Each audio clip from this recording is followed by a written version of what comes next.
Everyone, so this is the summary of the poem Desires Come by the Thousands by Mirza Ghalib. So these are the important points about the poet. Asadullah Khan Mirza Ghalib was born in 1797. He belonged to a Turkish family migrated to India from Central Asia in 18th century. He was born in Agra and spent a few years in Calcutta and came to Delhi in 1829 to spend the rest of his life there. He faced a lot of financial problems in his life and found comfort only in writing poems. He wrote in both Urdu and Persian. This poem is translated from Urdu to English language. So this is the text of the poem. Each desire eats up a whole life. Desires come by the thousands. I have received what I wanted many times, but still it was not enough. The one who killed me should not accept the blame for my death. My life has been pouring out through my eyes for years. In paradise, as we know, God showed Adam the door. When I have been shown your door, I feel ashamed deeper than his. So when this ghazal opens, poet says that there are endless desires in the heart of human beings, and each desire can eat up the whole life of a person.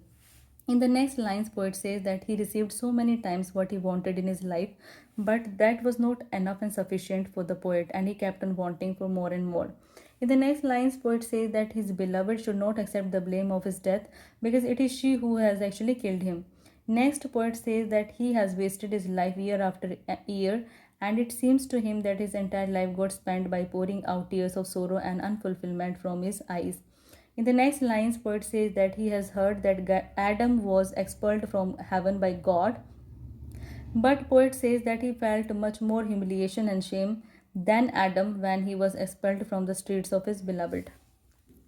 The tallness we all see in you is an illusion. If someone took the tangles from your hair, we could all see that. Hire me if you are commissioning a letter to her. Every morning I come out of my house with the pen behind my ear.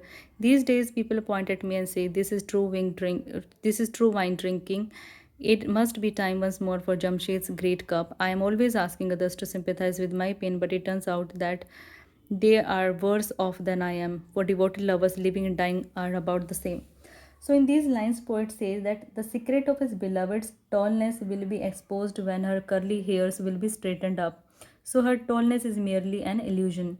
In the next lines, poet says that if anyone wants to write a letter to their beloved, so they can hire him because every morning he comes out of his house by tucking pen behind his ear to write. In the next lines, poet says that people call him true wine drinker and compare him with Jamshed. Jamshed was an emperor of Iran who is considered to be the inventor of the cup of wine. So it was said by people that this emperor could see all the happenings of the world in the cup of his liquor. People now think that Ghalib also has the same kind of powers which Jamshed had enjoyed. In the next lines, poet says that he wants other people to sympathize with him, but when he had observed their pain and suffering, then he got to know that their pain and suffering is much more than his own suffering.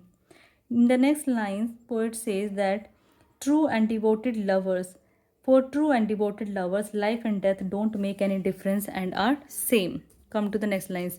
My life is sustained by looking at her, but it also takes my life away.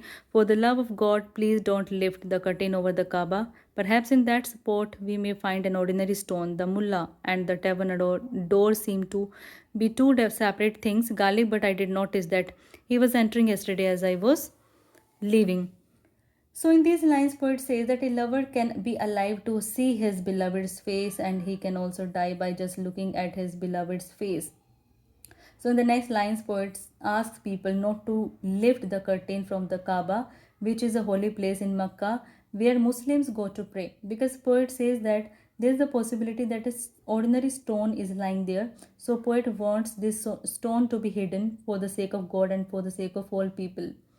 In the next lines, poet says that mullah are not supposed to go to tavern to drink wine because they are considered to be holy and sacred people, and mullah and tavern are considered to be two separate things.